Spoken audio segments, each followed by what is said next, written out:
We could begin with a bow. Take a great posture, your best posture of the whole week. Really? And then relax, find your breath, and give it away with respect. So we bow from the Buddhist tradition to begin and end things properly and fully with a little gap.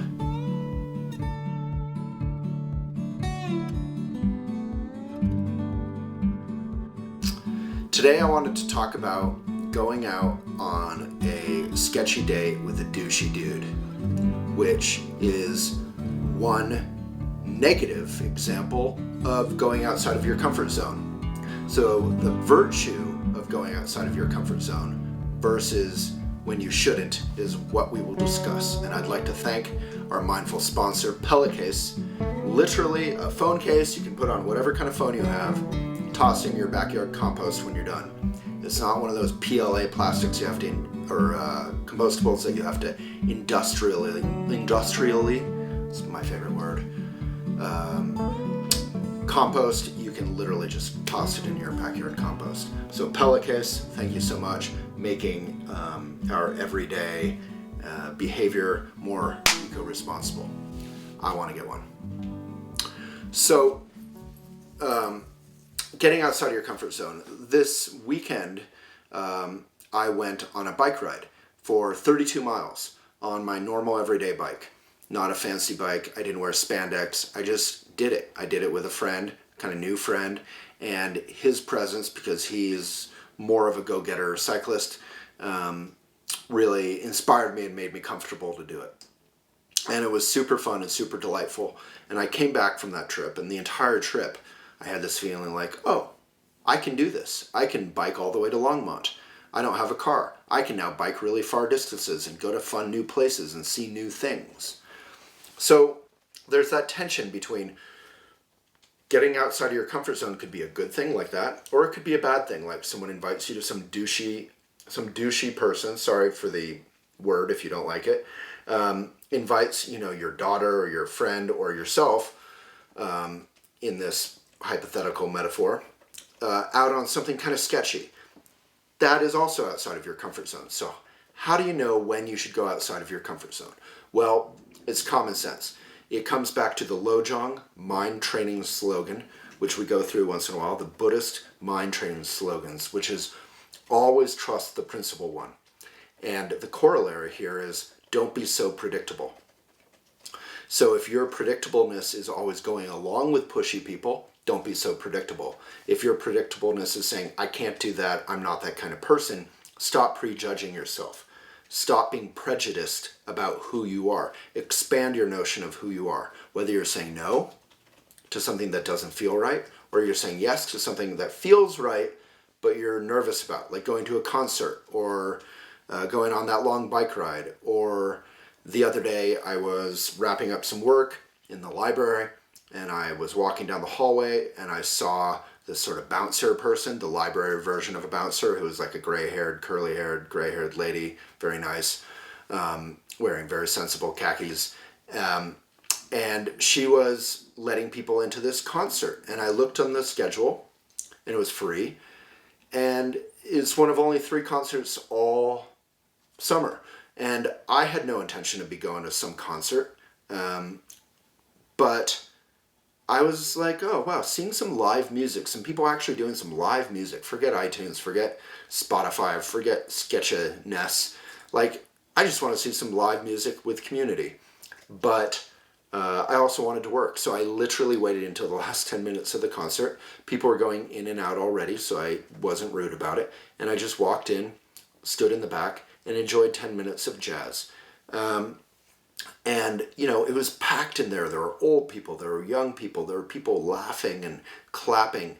And community, as I always say, is one of the 4 or 5 aspects of the blue zones, where communities in remarkable rates live to more than 100 years old. And one of those 5 aspects is nonstop, real live community, which you can't find on Netflix, you can't find on Spotify, you can't find on you can't really find online.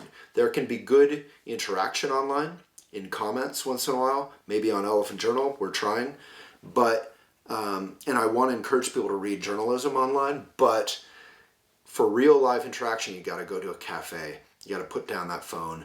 You got to look people in the eyes. You got to be brave and vulnerable, and that's where Don't Be So Predictable comes in. So don't be so predictable. We get into these ruts, our comfort zones, where, you know what, I'm tired at the end of every day. I'm going to go home at 5, and then I'm going to watch like 3 hours of TV. I'm going to work for 2 more hours, and then I'm going to go to bed. That's kind of my routine. And it's not a bad routine. It's frankly really nice because I am kind of burned out and tired all the time. But once in a while, you got to accept an invite from a friend and just be a little less lazy. I got to. And get out of your comfort zone.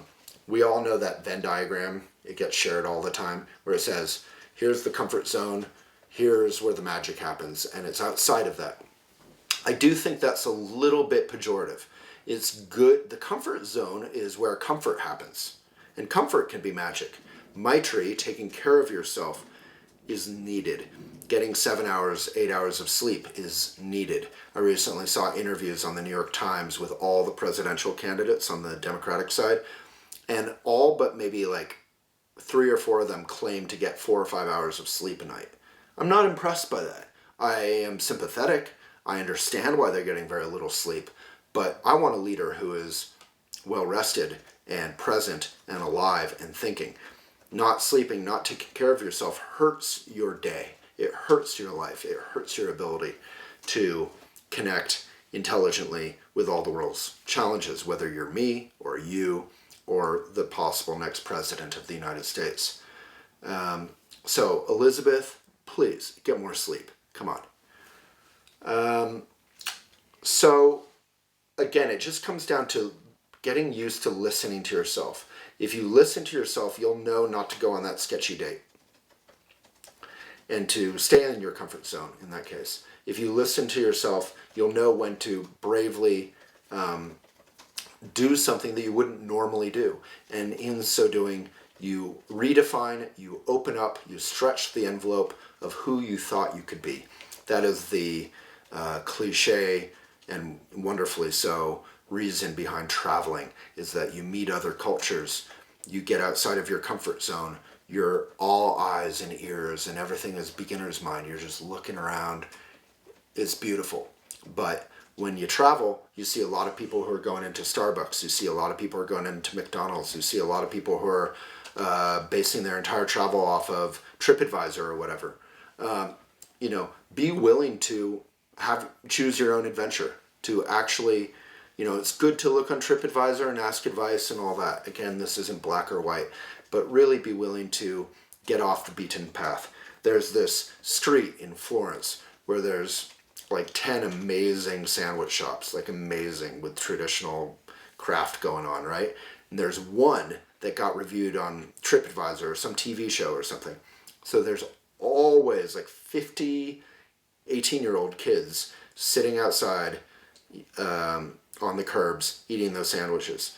And all the other poor sandwich shops, which are all amazing and local and all that, are like half empty.